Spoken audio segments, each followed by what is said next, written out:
sur TV Africa, mesdames et messieurs, bonjour et bienvenue dans Gatsingo. Nous démarrons ce bulletin d'information avec le Burkina Faso.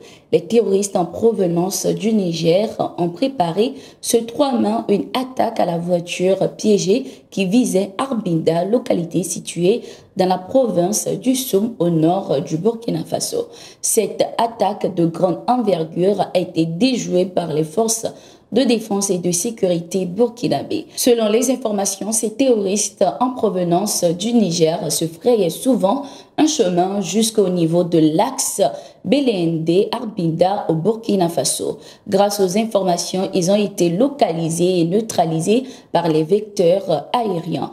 2 de leurs véhicules pick-up bourrés d'explosifs ont été également détruits. Depuis le départ précipité des forces françaises du Burkina et du Mali, le Niger est devenu une terre d'asile pour les bases militaires étrangères censées apporter un coup de main pour lutter contre le terrorisme. Visiblement, cette présence militaire renforcée au Niger n'inquiète pas les terroristes qui ont fait du pays de Mohamed Bazoum leur base arrière. Nous sommes en train d'agir par nos propres moyens. Peu de gens interviennent. Le Burkina Faso demande uniquement qu'on nous envoie des moyens pour que nous fassions cette bagarre. On n'a pas besoin d'un soldat étranger. Nous allons gérer notre affaire nous-mêmes. C'est la déclaration du ministre de la Défense et des anciens combattants, le colonel-major Kassoum Koulibaly, lors de sa rencontre avec les organisations de la société civile, les mouvements syndicaux et les partis politiques dans le but de partager des informations sur la situation sécuritaire nationale. Le colonel-major Kassoum a par la même occasion dénoncé le regard observateur de la communauté internationale sur la situation du Burkina. Il a également révélé que son pays a plusieurs reprises vu son espace aérien violé. Nous avons actuellement beaucoup de violations de notre espace aérien, mais on essaie de gérer en bilatéral. Nous prévenons, nous démontrons, Dieu merci, il s'excuse souvent, va-t-il dévoiler, en rassurant aussi qu'aucun membre de la société privée russe de sécurité n'intervient sur le sol burkinabé. Il n'y a aucun membre de Wagner au Burkina Faso. Ce sont nos forces de défense et de sécurité volontaires pour la défense de la patrie qui combattent. Beaucoup de personnes pensent que ce sont les Russes qui nous guident. Les Burkinabés ne sont pas des enfants. La Russie ne nous dicte aucune loi.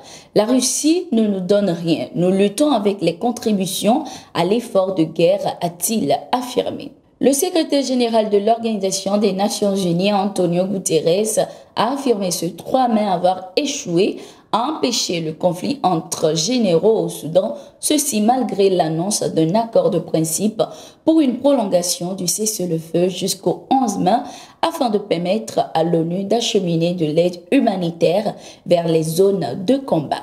Une trêve qui n'a pas été respectée. Ce 3 mai, 6 camions de l'ONU ont été pillés alors qu'ils se dirigeaient vers Darfour, dans l'ouest du pays. Avant cela, 17 000 des 80 000 tonnes de stock alimentaire d'avant la guerre avaient été volées. L'ONU attend d'obtenir l'accord des douanes pour acheminer 80 tonnes d'équipements médicaux d'urgence. L'Organisation des Nations Unies attend désormais les garanties des 2 belligérants pour mener à bien sa mission dans le pays.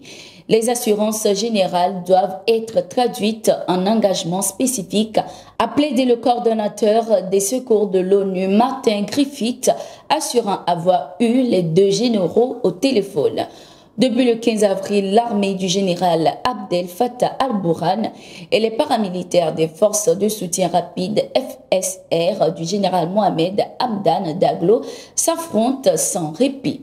Au moins 550 personnes ont été tuées et 5000 blessés selon les informations. L'Allemagne vient de confirmer le retrait de ses troupes de la mission multidimensionnelle intégrée des Nations Unies pour la stabilisation au Mali, MINUSMA, d'ici à mai 2024. Réuni en Conseil des ministres, le gouvernement d'Olaf Scholz a confirmé dans un communiqué ce 3 mai que les soldats allemands quitteraient progressivement le pays. Ceci, selon eux, à cause des malentendus avec le gouvernement de la transition malienne. Berlin considère que les conditions ne sont plus remplies pour continuer de participer à la MINUSMA à laquelle l'Allemagne contribue depuis 2013 avec environ 1 millier de soldats. Que nous le voulions ou non, ce qui se passe dans le Sahel nous affecte, a souligné la ministre allemande des Affaires étrangères Annalena Baerbock dans un communiqué relayé par les médias. Berlin entend ainsi rester dans la région du Sahel et réorienter